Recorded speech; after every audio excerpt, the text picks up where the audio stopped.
오늘 우리가 함께 읽은 말씀은 빌립보서 말씀입니다. 바울은 2차 전도 여행 당시에 빌립보를 방문했고요. 그곳에서 복음을 전했습니다. 바로 그 빌립보 성도들에게 보낸 편지입니다.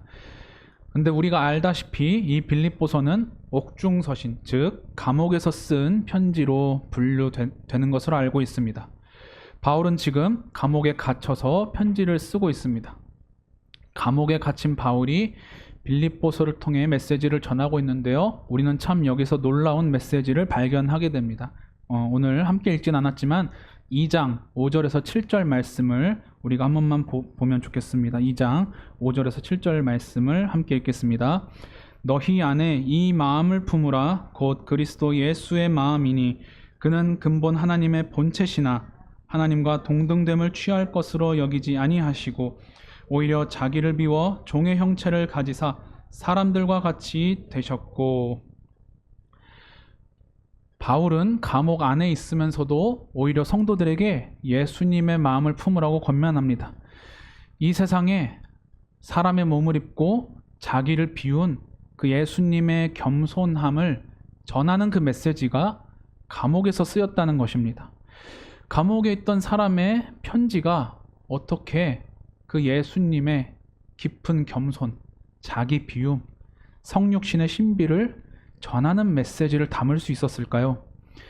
우리는 말씀을 읽을 때, 특별히 바울의 메시지를 읽을 때 이 바울이란 인물이 단지 지식으로만 하나님을 안 사람이 아니었다는 점을 좀 기억해야 될 것 같습니다.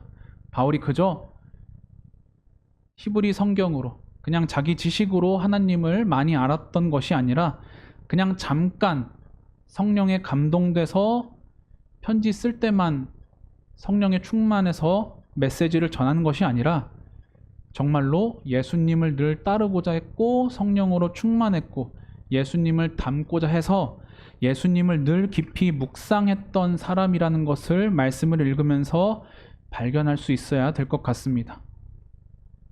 그렇게 예수님을 닮고자 누구보다 씨름했고 기도했던 사람이 바로 바울입니다.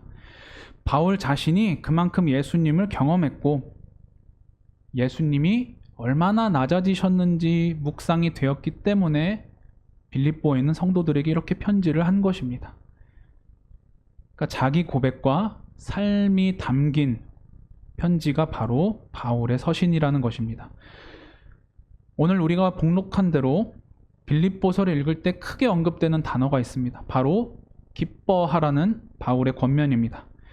감옥에 갇힌 사람이 어떻게 다른 사람을 보고 기뻐하라고 이야기할 수 있을까요? 심지어 바울은 그냥 감옥에 갇혀 있기만 하지 않습니다. 오히려 더 마음이 상하고 어지러울 만한 고난을 겪고 있다고 말합니다. 15절에서 17절 말씀을 제가 새번역 성경으로 읽어드리겠습니다. 어떤 사람들은 시기하고 다투면서 그리스도를 전하고 어떤 사람들은 좋은 뜻으로 전합니다. 좋은 뜻으로 전하는 사람들은 내가 복음을 변호하기 위해서 세우심을 받았다는 것을 알고서 사랑으로 그리스도를 전하지만 시기하고 다투면서 하는 사람들은 경쟁심으로 곧 불순한 동기에서 그리스도를 전합니다. 그들은 나의 감옥 생활에 괴로움을 더하게 하려는 생각을 품고 있습니다. 바울은 그리스도를 전하는 사람 중에서 복음을 전하는 사람 중에 동기가 불순한 사람이 있다고 이야기합니다. 바로 시기와 다툼으로 경쟁적으로 혹은 세상의 방식으로 그리스도를 전하는 사람들입니다. 내가 더 영향력을 얻기 위해서, 칭찬받기 위해서 내가 많이 전도한다, 이런 이야기를 사람들로부터 듣고 싶어서 내가 바울보다 더 낫다, 이런 이야기를 아마 듣고 싶어 했던 것 같습니다. 그리스도를 전하고 복음을 전하긴 하지만 좀 미흡하고 열정은 좋아 보이지만 아직 미숙합니다. 그 흘러가는 모양새가 별로 좋지 못합니다. 그런데 그 경쟁심이 시기심과 만나고 그 시기심으로 인해서 이제는 바울을 괴롭게 하는 지경까지 이르렀습니다. 감옥에 갇힌 자기 형제인데 예수님 안에서 한 자매인데 도와주지는 못할 망정 그를 괴롭게 하려는 경쟁심이 그들 안에서 불타고 있습니다.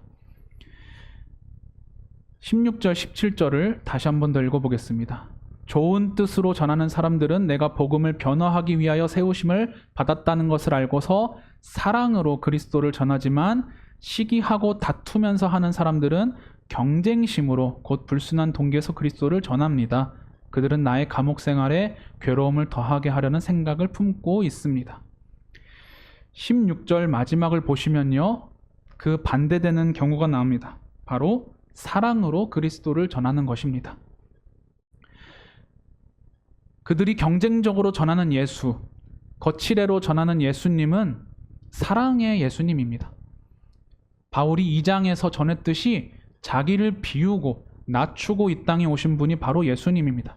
예수님은 경쟁하려고 이 땅에 오시지 않았습니다. 사람들에게 자기를 내어주려고, 자기 목숨을 주려고 사랑으로 오신 분입니다. 하나님을 사랑했고 사람들을, 세상들을 사랑했기 때문에 자기를 비우고 이 땅에 오신 분이 예수님이셨습니다.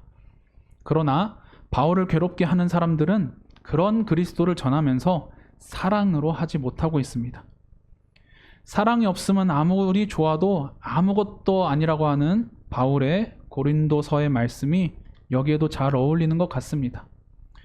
이런 상황에서 바울은 어떻게 해야만 했을까요? 그리고 어떤 말과 행동을 취했을까요? 여러분도 한번 생각해 보시면 좋겠습니다. 같은 그리스도인, 교회를 다니는 사람, 복음을 전한다고 하는 사람끼리 경쟁하고 괴롭힙니다. 시기하고 질투합니다.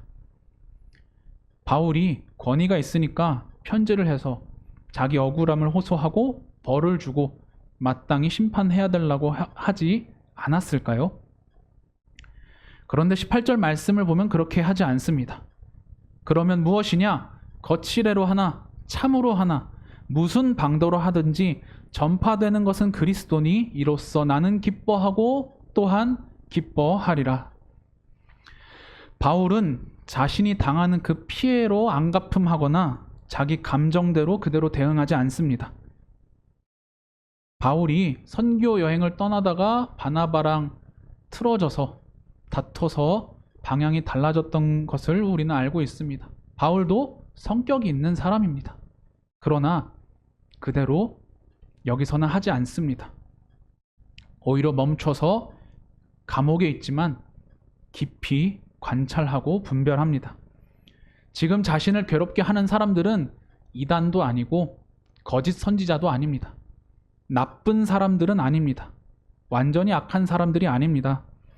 미숙하지만 거칠애로 전하지만 자기가 칭찬받고 싶어하고 바울 자신보다 더 나은 사람이라는 소리를 듣고 싶어 하지만 어쨌든 그리스도를 전하는 사람들임은 분명합니다.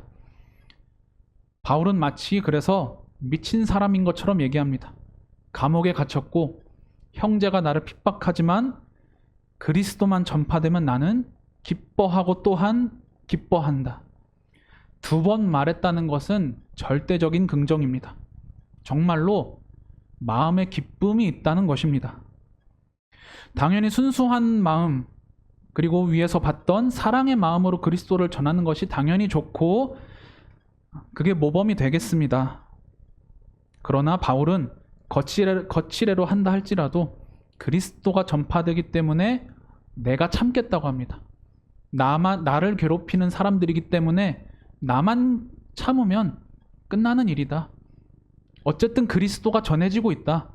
그러면 그들이 그리스도를 전하게 내비려둬라. 나는 참겠다. 그리고 나는 기쁘다. 그리스도가 전해지고 있으니 나는 기뻐한다라고 고백하는 것이 바로 바울의 모습입니다. 어떻게 바울은 그런 상황에서 기뻐할 수 있을까요? 그 이유가 20절과 21절에서 나오고 있습니다. 우리 20절, 21절 말씀을 다시 한 번 더 읽어보겠습니다. 나의 간절한 기대와 소망을 따라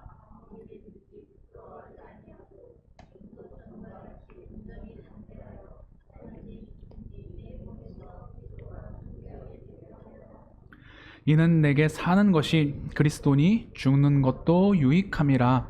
아멘. 바울이 갈망하는 것이 무엇입니까?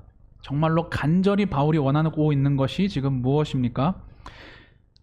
바로 그의 간절한 기대와 소망이 살든지 죽든지 자기 몸을 통해서 자기 인생을 통해서 그리스도가 존귀하게 되는 것이라고 합니다. 내가 그리스도 때문에 살기 때문에 죽는 것도 유익하고 내가 죽어도 그리스도만 존귀하게 되면 좋다고 합니다. 만약에 바울이 경쟁하는 복음 전파자들처럼 거칠애로 복음을 전파했다면 이런 이야기를 할 수 없었을 겁니다. 바울의 이유가 바울의 삶이 그리스도가 존귀하게 되고 그리스도 안에서 사는 삶이 아니었다면 바울도 즉시 경쟁했을 겁니다. 당신들이 어떻게 나한테 이럴 수가 있어? 내가 더 전도 많이 했어. 난 여행도 많이 다녔어. 내가 한 일이 얼마나 많은데. 라고 하면서 그리스도인들끼리 싸우는 모습이 벌어졌을지도 모릅니다. 하지만 바울은 자신은 어떻게 되든 괜찮다고 합니다. 그리스도 때문에 살고 있으니까 죽어도 괜찮고 그리스도만 존귀하게 되면 자신은 기뻐할 수 있다고 말합니다. 절대로 바울이 괴롭지 않아서 이런 말을 하는 건 아니라고 생각됩니다. 23절, 24절을 말씀을 보면요. 바울도 이 세상을 떠나서 예수님 품 안에서 살고 싶어 하는 소원을 표현하고 있습니다. 천국에 있는 것이 괴로움 없고 슬픔 없이 예수님 품 안에 있는 것이 당연히 바울 자신도 좋다고 합니다. 살든지 죽든지 그리스도면 된다고 하는 사람이 얼마나 예수님을 보고 싶어 하겠습니까? 그런데 바울은 내가 이 땅에 있는 것이 낫다고 합니다. 성도의 유익을 위해서 내가 이 땅에 있는 것이 낫다고 이야기를 합니다. 그것이 바로 사도 바울이라는 사람이었습니다. 내가 해를 당해도 성도에게 유익이 된다면, 그리스도가 존귀하게 된다면 내가 괴로워도 사는 것이 낫고 그리스도만 전해진다면 나는 기뻐할 수 있다고 하는 남의 유익을 구하는 사람, 그것이 바로 사도 바울이란 사람이었고 사도 바울이 보여주는 영성입니다. 우리의 모습은 어떻습니까? 내게 좀 해악이 들어온다 할지라도 만약에 그게 그리스도께 결국 좋게 흘러간다면 지금 당장 결과는 안 좋아 보여도 기뻐할 수 있으시겠습니까? 바울처럼 나에게 해를 가하는 기독교인이 있다면, 형제 자매가 있다면 그를 비난하거나 화를 내기 전에 세심하게 분별해서 대응하실 수 있겠습니까? 세상에 있는 많은 사람들은 어떤 사람의 한 면을 가지고 죽일 듯이 몰아가기도 합니다. 특히 나에게 해악이 되거나 나와 의견이 다르면 바로 적군으로 몰아세웁니다. 그렇게 죄인인 인간들은 이성적이라고 말은 하지만 이성을 쉽게 잃어버립니다. 혹시 저 사람은 이 부분이 훌륭한데 이 부분은 조금 아쉬워, 별로야 라고 하는 분을 보신 적이 있습니까? 그렇게 살면 몰매 맞습니다. 양쪽에서 죽이려고 합니다. 너 왜 저 사람을 칭찬해? 너 왜 저 사람을 트집잡아? 라고 사람을 쉽게 죽이려고 하는 것이 바로 세상 사람들입니다. 어떻게든 내 편 저 편 나눠서 이익이 되게 하고, 그게 아니면 박쥐 같은 인간이라고 몰아세우는 게 세상 사람들입니다. 물론 여러 번 반복된다면 그 사람에 대한 판단이 옳겠지만 세상에는 100% 틀린 사람도 없고 100% 옳은 사람도 없습니다. 좀 성경적으로 얘기하자면 하나님의 시각에선 전부 다 죄인일 수밖에 없습니다. 우리는 사람을 볼 때 세상 사람들의 시각과 똑같이 보지 않으려고 해야 합니다. 바울처럼 형제가 나를 해한다 할지라도 잠깐 멈춰서 세심하게 분별할 정도로 차분해질 수 있도록, 그 정도로 예수님의 마음이 내 안에 충만할 수 있도록 기도해야만 합니다. 왜냐하면 우리의 싸움은 혈과 육의 싸움이 아니기 때문입니다. 사람과의 싸움이 아니기 때문입니다. 우리가 히브리서에서 보았듯이 우리의 싸움은 먼저 죄와 다투는, 내 마음이 죄를 이기고 하나님을 따르도록 만드는 싸움이기 때문입니다. 사람들을 죄에 빠뜨리고 죄를 짓도록 부추기고 유혹하는 그 악한 권세와의 싸움이 우리의 싸움이기 때문에 우리는 사람과 싸우지 않으려고 노력해야만 합니다. 그런 면에서 봤을 때 바울은 정말로 깊은 인내 속에서 세심하게 분별하고 정말로 죄와는 싸우되 사람과는 싸우지 않고 성도의 유익을 끝까지 구하려고 했던 사람이라고 볼 수 있겠습니다. 특히 바울을 해하는 사람이 그리스도 안에서 한 형제된 사람이기 때문에 복음을 전하는 사람이었기 때문에 더 상처받을 수 있었겠지만 반대로 더 신중하게 분별하려고 했을지도 모르겠습니다. 바울이 이런 사람이기 때문에 우리가 읽은 4장의 말씀처럼 권면할 수 있던 것 같습니다. 4장 4절과 5절 말씀입니다. 주 안에서 항상 기뻐하라. 내가 다시 말하노니 기뻐하라. 너희 관용을 모든 사람에게 알게 하라. 주께서 가까우시니라. 아멘. 바울은 자신이 기뻐한다고 고백했던 것처럼 성도들에게 권면합니다. 항상 기뻐하라. 다시 말하노니 기뻐하라. 지난주에 들었던 말씀과 비슷하지 않습니까? 심지어 여기에서 너희 관용을 모든 사람에게 알게 하라고 합니다. 오래 참으라는 권면과 비슷하지 않습니까? 이 종말의 때에 바울은 모든 사람들이 알 정도로 관용을 베풀려고 합니다. 이 관용은 영어로 보면 젠틀네스라고 합니다. 젠틀하게, 온유하게, 예수님 같은 마음으로 살아서 그게 내 주변 사람이 알도록, 심지어 모든 사람들이 알 지경에 이르기까지 살라고 권면하고 있습니다. 이 모습, 오늘 우리가 읽은 바울의 모습과 비슷하지 않습니까? 나에게 해를 가하는 형제이기 때문에 어떻게 저럴 수 있어라고 더 분노할 수도 있었겠지만, 그러나 미흡하고 부족해도 그리스도를 전하고 있고 실제로 그리스도가 전해지고 있으니 내가 좀 참겠다. 그리고 참는 수준이 아니라 나는 기뻐한다라고 말할 수 있는 그 온유함, 관용이 깊은 마음.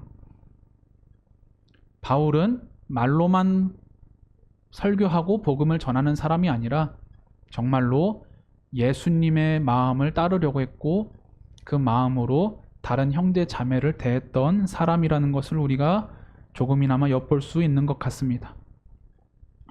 어떤 사람들은 멋있어 보이려고 이런 말과 행동을 하기도 합니다. 그러나 바울처럼 예수님 때문에 기뻐할 수 있는 기쁨이나 힘이 없다면 아마 그 사람은 금방 들통나 버릴 겁니다. 참고 살다가 화병이 나든지 폭발하든지 정신이 미칠 것 같다고 하든지 그 상황에서 결국 쓰러져 버릴 것입니다. 그 모진 상황에서 감옥에 갇혔는데 해코지 당하는 그런 상황에서 기뻐할 수 있듯 정말로 마음에서 우러나오는 힘이 있어야만 합니다. 바울처럼 나의 동기와 의도가 정말로 그리스도가 되고 사랑이 되어서 사나 죽으나 유익하다. 나는 사랑으로 대하겠다. 나는 사랑이란 동기로 주님을 전하겠다라는 신앙의 여정이 되어야만 합니다. 우리가 이처럼 깊고 넓은 관용 있는 그리스도인으로 자라가기 위해서 오늘 바울의 마지막 권면을 한 가지 보고자 합니다. 그것은 바로 6절, 7절에 나오는 말씀입니다. 아무것도 염려하지 말고 다만 모든 일에 기도와 간구로 너희 구할 것을 감사함으로 하나님께 아뢰라. 그러면 모든 지각에 뛰어난 하나님의 평강이 그리스도 예수 안에서 너희 마음과 생각을 지키시리라. 아멘. 항상 기뻐하라는 권면이 그리스도 예수 안에서 우리를 향하신 하나님의 뜻이었습니다. 마찬가지로 오늘 바울은 동일하게 얘기합니다. 예수 안에서 하나님이 너희 마음과 생각을 지키실 것이다. 저는 개인적으로 6절보다 7절 말씀을 더 중요하게 생각하고 읽습니다. 많은 분들이 6절 말씀을 참 좋아합니다. 염려하지 말고 기도해라. 그러면 하나님이 들어줄 거다라고까지 갑니다. 근데 좀 더 진솔하게 성경을 읽으면요, 아무것도 염려하지 않고 기도하면 하나님이 기도를 들어준다고 이야기하지 않습니다. 아무것도 염려하지 말고 모든 일에 기도와 간구로 구할 것을 감사함으로 하나님께 아뢰라. 그러면 하나님이 예수님 안에서 뭐 한다고요? 지키신다고 합니다. 많은 사람들이 6절만 똑 떼서 염려하지 말고 걱정하지 말고 기도해. 그럼 하나님이 기도대로 이루어 주실 거야 라고 이야기합니다. 그러나 지금 바울은 여전히 감옥에 갇혀 있고 해코지 당하는 형제를 끼고 있습니다. 그런 상황에서 하나님이 바울을 예수님 안에서 지켜주셨습니다. 똑같이 대응하지 않도록, 끝까지 예수님을 붙잡을 수 있도록, 끝까지 내가 그리스도 때문에 사니까 나는 괜찮아. 저 형제가 어쨌든 그리스도를 전하고 있구나. 나 기뻐할 수 있어. 기뻐. 라고 이야기할 수 있도록 하나님이 지켜주셨다는 고백이 담겨 있는 겁니다. 바울이 기뻐한다는 것은 절대로 정신승리가 아닙니다. 간혹 기독교의 이런 가르침들을 보고 정신승리라고 평가하는 사람들이 있습니다. 괜찮다는 말, 바울이 멋있으려고 하는 것 절대로 아닙니다. 혼자 자기를 위로하는 말도 아닙니다. 정말로 그리스도 안에서 해소됐고 하나님이 지켜주셨기 때문에, 경험했기 때문에 바울은 이야기하는 겁니다. 그냥 혼자 위로하는 게 아니라 하나님이 살아 계셔서 자기 마음과 생각을 지켜주셨기 때문에 기도하라고 권면하는 겁니다. 바울 자신이 강해서도 아니고 자기가 기도를 많이 해서도가 아니라 하나님이 그렇게 지켜주셨고, 지켜주셔서 참을 수 있었고, 참아서 분별할 수 있었기 때문에 바울은 권면합니다. 항상 기뻐하고, 다시 말하니 기뻐하고, 염려하지 말고 기도하라고 권면합니다. 예수 그리스도의 이름은 그렇게 사용하라고 주신 이름입니다. 예수님 아니면 내가 버틸 수가 없습니다.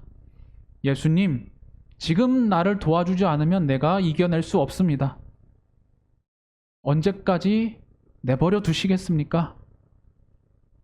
아들의 이름을 나한테 주시지 않았습니까?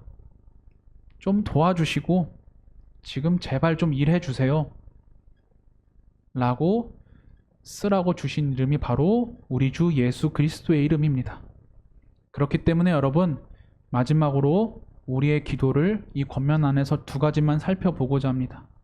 방금 말씀드린 것처럼 예수님의 이름으로 기도할 때 바울이 말하는 예수 안에서 우리를 지키시는 하나님을 바라보실 수 있었으면 좋겠습니다. 그냥 습관적으로 기도를 끝내야 하기 때문에 하는 예수의 이름이 아니라 우리를 마음과 생각을 지키시고 자기를 비워 이 땅에 오신 그 예수님을 따라갈 수 있도록 정말로 도와주시는 예수님, 다른 사람을 사랑할 수 있고 고난 중에도 기뻐할 수 있게 만드시는 예수님, 그 이름이 내가 의지하고 기도하는 이름이라는 것을 기도할 때마다 바라보실 수 있었으면 좋겠습니다. 나는 속이 좁지만 내가 관용한 사람이 될 수 있도록 만들 수 있는 예수님, 내가 지금 고난 중에 있지만 뒤집을 수 있는 예수님, 그 예수님의 이름을 붙잡을 때 기억할 수 있었으면 좋겠습니다. 두 번째로 기도 자세를 한 가지만 생각해 봤으면 좋겠습니다. 우리 기도할 때 보통 눈을 감지 않습니까? 제가 군대에 있을 때 자대 배치를 받고 선임들이 저에게 장난을 치는데 이런 농담을 했습니다. 야 주원아, 너 눈 감아봐. 그리고 손을 앞에 내밀어봐. 그게 너의 미래야. 아무것도 안 보이지? 너의 그게 저녁 일자야. 손가락을 하나씩 뻗쳐봐. 일병 때도 안 보여. 상병 때도 잘 안 보인다. 병장 때는 보여서 미치려고 할걸? 그게 너의 미래야. 저녁 일자는 1년이 넘게 남았고 나는 집에 갈 수 없고 갇혀서 시키는 대로 살아야 하는 희망이 없는 곳이 군대였습니다. 여러분의 삶은 혹시 어떠십니까? 눈을 감은 것처럼 혹시 캄캄하십니까? 앞이 보이지 않는 것 같으십니까? 바울도 그러지 않았겠습니까? 감옥에 갇혔고, 감옥에 갇혔기 때문에 도와주는 사람도 있고, 오히려 감옥에 갇혔기 때문에 바울을 보고 영감을 받아서 더 열심히 복음을 전하는 형제도 있습니다. 그러나 괴롭게 하는 형제도 있습니다. 얼마나 속이 터지겠습니까? 그런 캄캄한 것 같은 광야 같은 상황 속에서 바울은 눈을 감고 하나님만 보이는 광야로 들어갔습니다. 세상의 어둠에 굴복하지 않고 눈을 감고 주님만 보이는 기도 자리로 바울은 들어갔습니다. 그래서 성경은 광야가 그냥 힘든 곳이 아니라 하나님을 만나는 자리라고 이야기합니다. 이스라엘이 훈련받았던 자리, 예수님이 공생애를 준비하시면서 들어가셨던 자리, 때론 하나님의 자녀가 도무지 말을 안 들어서 하나님이 보내시기도 하는 자리.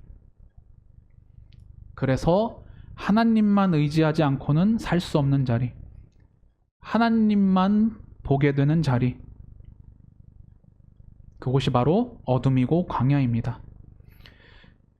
하나님께서 사랑하시는 여러분, 어른이 되면 점점 누가 뭐라고 하기 전에 눈치껏 하게 됩니다. 어른이 돼서도 모르면 좀 혼나서라도 배우면 나중에 정신 차리고 하게 됩니다. 그리스도인들도 마찬가지입니다. 광야로 내몰리기 전에 광야로 먼저 들어가야 혼나지 않고 하나님을 의지할 수 있습니다.